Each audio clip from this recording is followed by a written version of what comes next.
Bueno, y como ya habíamos anunciado, Marcelo Abdala, secretario general del PIT-CNT, nos acompaña en esta oportunidad. Tenemos muchos temas para abordar con él. Por lo pronto ya se acerca el 1 de mayo, es este próximo domingo. Y también tenemos distintos frentes, ¿verdad?, para poder conversar junto a él. Bienvenido, Bueno, muy Marcelo. Buenos días. Con mucho frío, acompañado del mate. Le devuelvo el mate porque es de él, además, porque estábamos hablando del mate, ¿no? Debe tener su ritual también, ¿no? Con el mate. Cierto. Bueno, y hablando del frío, queríamos arrancar preguntándole sobre, bueno, lo que fue la reunión de ayer, ¿verdad?, con el ministro de Trabajo, también con la ministra de Industria, Carolina Cose, los representantes de los sindicatos del Supergas, a propósito de este conflicto que también tienen alerta a la población, ¿verdad? Bueno, es notorio que los trabajadores han tenido una actitud sumamente solidaria, digamos, con todos los afectados por los efectos climáticos, tanto el tornado de Dolores como todos los departamentos que han sufrido la inundación. Todos los días sale un camión de solidaridad, todos los días salen brigadas de trabajadores a desarrollar trabajos en la emergencia, las primeras cuestiones. Esto es muy estructural y va a demorar, pero bueno, tenemos una clase obrera sumamente solidaria. La actitud de los trabajadores del Supergas no podía ser otra. En realidad ellos ya habían firmado un acta unilateral el día anterior, en la cual se comprometían, a pesar de las divergencias y los problemas que tienen con las empresas, a que estaban garantizados los servicios de gas, tanto para lo que realmente es esencial, que es cuando se puede poner en riesgo la vida humana. Me estoy refiriendo a hospitales, me estoy refiriendo a asilos de ancianos, me estoy refiriendo a CAIF, guarderías, pero además de eso, que yo creo que los trabajadores han dado una muestra de responsabilidad muy grande, ellos también se comprometieron a garantizar lo que se les llama el gas a granel para el secado tanto de los granos de arroz como de soja, con un sentido de responsabilidad país, porque si eso no estaba resuelto, evidentemente que podían haber males mayores desde un punto de vista económico, desde un punto de vista laboral, y eso los trabajadores ya lo tenían resuelto desde el día lunes. Por lo menos la interpretación que nosotros hicimos, por razones ajenas a los trabajadores. Es decir, el sindicato no sabe cuándo llama, a qué hora llama, ni quién llama a hacer un pedido, pero por razones ajenas a los trabajadores había habido alguna dificultad. Repito, no fue responsabilidad de los trabajadores. Por esa razón ayer nos convocó a todas las partes el Ministerio de Trabajo, acudimos de buena gana, digamos, a participar en una reunión, estuvieron allí sentadas las empresas, estuvo sentado el Ministerio de Trabajo, el Ministerio de Industria y los trabajadores, y reafirmamos lo que ya teníamos resuelto el lunes. Si es por los trabajadores, no hay ningún tipo de inconveniente para resolver tanto aquellas cuestiones del gas que atañen a la vida, como que le llegue el gas a granel a la producción. Exacto. Ahora, también decimos esto, ¿no? No nos responsabilizamos nosotros si por mala organización de las empresas o por cuestiones que en fin habrá que caracterizar al detalle, el gas no llega, no es por culpa de los trabajadores, que ya lo teníamos resuelto de antes, ¿no? Las empresas dicen que siempre que comienza la zafra importante, o sea que se empieza a sentir el frío, surgen este tipo de conflictos. ¿Es casual? Bueno, ha sido bastante trabajoso construir una relación laboral en serio en este ámbito. Yo creo que acá hay que ir a cambios sustanciales. Fíjate que el Supergas es de ANCAP, que las plantas de envasado son de ANCAP, que esto es un servicio energético importante para nuestra población, pero entre esta situación de que el Supergas es de ANCAP y las plantas de envasado son de ANCAP, aparecen un conjunto de empresas que son meramente intermediarias y que a final de cuentas lucran con esa intermediación. Yo creo que acá hay que darle un sentido de racionalización a este sector, tanto para beneficio de los trabajadores, que muchas veces tienen que enfrentar conflictos inútiles. Bueno, ayer se denunciaba que una de las empresas no cumplió con el convenio de productividad con las trabajadoras del call center que están involucradas en el Supergas. Se denunciaba que además no asistió a una reunión que había de negociación. También se denunciaba que en los consejos de salarios solamente hubo una reunión y luego las empresas no se presentaron más. Bueno, entonces aquí hay que dar un barajar y dar de nuevo, de alguna manera, para organizar esto en otros términos para el país, para beneficio de los trabajadores y de todo el país y de los usuarios, ¿no? Bien, Marcelo, estamos en un año especial, ¿verdad? En el sentido de que el mantener la fuente de trabajo se ha vuelto como una de las principales prioridades, ¿no? De toda la población, lógicamente. Por otro lado está, lógicamente, la negociación por el aumento salarial, la posibilidad incluso que ahora están discutiendo con las cámaras de la flexibilización del horario, justamente para poder preservar esa fuente laboral.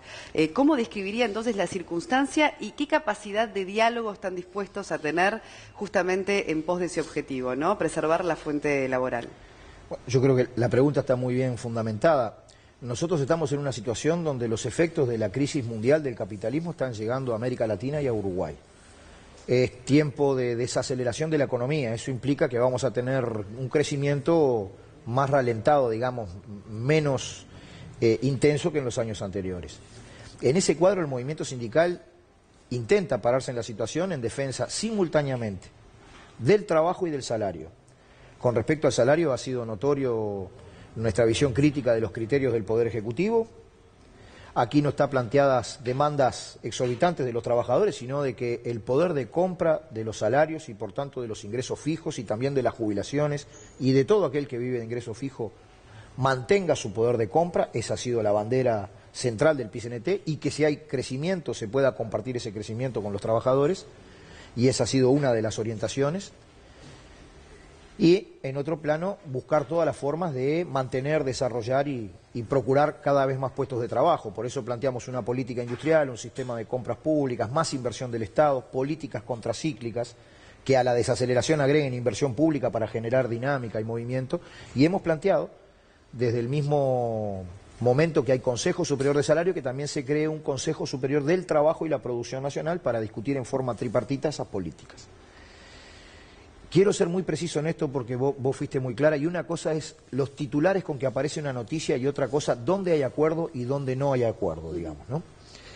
Si con la Cámara de Industria nosotros llegamos a una conclusión de que antes de que hayan despidos o antes de que se envíe gente al seguro de paro, se pueda considerar un menú de alternativas entre los cuales está la reducción de la jornada de trabajo, que además nosotros levantamos como bandera la reducción de la jornada de trabajo porque hace 100 años se aprobó la ley de 8 horas y luego no hubo mayores avances y la tecnología sí cambió mucho y los asalariados rurales recién la terminaron de conquistar recientemente, digamos, la ley de 8 horas.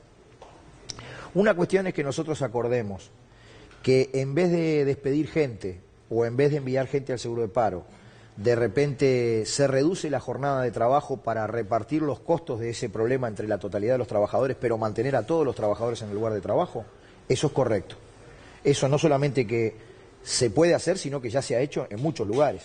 En una firma tienen dificultades enormes en las ventas y estiman, y lo discuten con la organización sindical, que hay un 20%, digamos, de horas hombre y de que están de más, digamos, desde el punto de vista de esa situación. Bueno, entonces los trabajadores muchas veces plantean, bueno, reduzcamos el 20% de la semana laboral o de las horas de trabajo y vamos campeando el temporal hasta que venga un... Bueno, eso es una cosa, ¿no? Otra cosa diferente es que nosotros estemos de acuerdo con la flexibilidad laboral. Con la flexibilidad laboral no estamos de acuerdo. Es una cuestión que se impulsó mucho en la década de los 90, la desregulación, la flexibilidad laboral, los fondos de horas que en última instancia terminan afectando los derechos de los trabajadores, particularmente la ley de 8 horas, ¿no? ¿En qué sentido concretamente? Ejemplos puntuales. A veces aparecen propuestas en las cuales, bueno, cuando hay un bajón de trabajo trabajamos menos horas y cambiamos esa situación, pero cuando hay una suba en el trabajo trabajamos más horas, pero no te pago las horas extras. O no cumplo con la ley de 8 horas. En eso somos muy cuidadosos porque...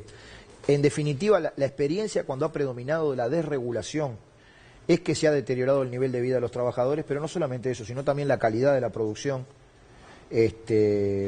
las condiciones de trabajo, la salud laboral. Entonces, yo quiero ser muy preciso en esto.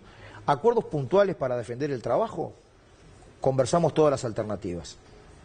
Discusión para hacer retroceder los derechos de los trabajadores con el concepto de desregulación o de flexibilidad laboral, bueno, eso es otra cosa. Queremos ser precisos porque en realidad nunca tuvimos una reunión para conversar de esto. nos enteramos de algunas propuestas por los titulares, Sí. no se ha formalizado un planteo específico a nuestro PIT-CNT, pero esa es una posición histórica que nosotros mantenemos. Está claro. Se viene el 1 de mayo, ¿cuáles son las reivindicaciones más importantes que van a plantear? Bueno, este 1 de mayo se hace bajo la consigna de a 50 años de unidad, más cambio para construir futuro. Hay una importante densidad histórica porque en octubre del año 66 se desarrolló el Congreso de Unificación que generó, digamos, a nuestra gloriosa CNT, que hoy es el PIT-CNT y que, a diferencia de otros fenómenos en el mundo y en América Latina, organiza la unidad de todos los trabajadores en Uruguay. Además de ese sentido histórico, de ese homenaje y de ese reverdecer, digamos, de la unidad, se van a plantear justamente lo que estamos conversando, ¿no? Propuestas de que en momentos de desaceleración, en vez de solamente administrar los asuntos del mercado, deben impulsarse políticas públicas de cambios profundos. Por un lado se va a plantear mucho de solidaridad. Estamos pidiendo a la gente que vaya a las movilizaciones del 1 de mayo, que lleve materiales de limpieza, alimentos no perecederos, para darle a todos los afectados de nuestro país. La línea de la solidaridad se va a mantener como un problema ético y de principios del movimiento obrero. Y vamos a plantear algunas políticas públicas en el sentido de promover desarrollo, diversificar la matriz productiva y mejorar justicia social y democracia en el país, en particular aquellas que generen puestos de trabajo de calidad y aquellas que mejoren la vida de la gente, ¿no? Por último, me gustaría preguntarle, son muchos los temas, no los vamos a Sí. poder abordar todos, pero también un cambio estratégico que se plantean como central para este año tiene que ver con la imagen del PIT-CNT y de algunos sindicatos específicos. Trabajar, ¿no?, en ese sentido. ¿Cuál es un poco el planteo? Bueno, desde el fondo de la historia, a nosotros nos preocupa que nuestras luchas, nuestras reivindicaciones estén sumamente legitimadas entre los trabajadores, es decir, que los trabajadores estén conscientes y convencidos de la labor sindical, pero no alcanza con eso. Es importante que la acción sindical tenga la simpatía, la adhesión, la comprensión de las grandes mayorías de nuestro pueblo, ¿no? En ese sentido, hay todo un trabajo desde la perspectiva de fortalecer nuestra relación con todos los movimientos sociales y con el pueblo. Pero digo, ¿esto desde se ese puede punto de traducir vista, en ¿no? una menor conflictividad, por ejemplo, de frente al gobierno, a este año específicamente que ya arranca, bueno, con estas circunstancias extremas, ¿no?, debido a las inundaciones, al tornado? Bueno, la conflictividad en realidad no es una decisión que se toma a priori, sino que es el producto de las contradicciones que existen en la sociedad. Yo creo que el movimiento obrero va a ser sumamente responsable, serio y con una visión de carácter global. Tampoco soy ingenuo. Este año, particularmente en el segundo semestre, negocia la inmensa mayoría de los trabajadores en los consejos de salario. Yo no sé si va a ser un año conflictivo, pero sí que va a haber mucha participación y movilización de los trabajadores, ¿no? Marcelo, la del estribo, apelando a tu poder de síntesis, porque es un tema interesante que nos atañe a todos. ¿Es resorte del PIT-CNT ir a controlar precios en los supermercados? Y en ese caso, una cosa es oficiar de contralor y otra generar escraches. Bueno, me viene al pelo la pregunta. El PIT-CNT no hace control de precios. Ajá. Si existe alguna forma de control de precios, eso deriva de políticas públicas que impulsa el Estado y el gobierno. Lo que hace el PIT-CNT es que denuncia, se moviliza y se comunica con el pueblo. Nosotros nunca manejamos el término escrache en este caso, sino que lo que hacemos son jornadas de difusión, volanteadas, propaganda, de cada vez que vemos un acontecimiento relevante, de un precio demasiado elevado que termina afectando a nuestro pueblo y haciendo que la gente no llegue a fin de mes, porque estamos convencidos que sí, que en Uruguay, por su tamaño, por las características de sus empresas y sus cadenas productivas, hay sectores que ocupan una posición dominante que les permite definir precio a su antojo. ¿Serían Entonces, solo grandes superficies a las que se en refiere? principio Porque sí. ese también era el debate, si también abarcaba almacenes, eso. pequeños negocios. No, los pequeños comerciantes quedan afuera porque ellos, igual que los consumidores, muchas veces son presos, digamos, de definiciones que toman sus proveedores. La grande superficie es diferente, porque la gran superficie tiene un enorme poder de compra a sus proveedores, técnicamente se llama monopsodio ese, un gran poder de definir el precio con que compran, y tienen un gran poder de definir el precio con que venden. Ahí es otra cosa. En principio serían sí algunas grandes superficies, estamos en pleno proceso de un monitoreo de cómo están caminando los precios, pero no descartamos que hubieran otras acciones en lugares simbólicos que luego hacen que la gente no llegue a fin de mes. Hay cosas importantes, ¿no? Bueno, más allá del acto del 1 de mayo, se viene una movilización también en respaldo a Brasil, y además un acto solidario que van a hacer en el Teatro Solís, que te pido también brindes detalles en 10 segundos, porque me parece que el fin es interesantísimo y muy importante.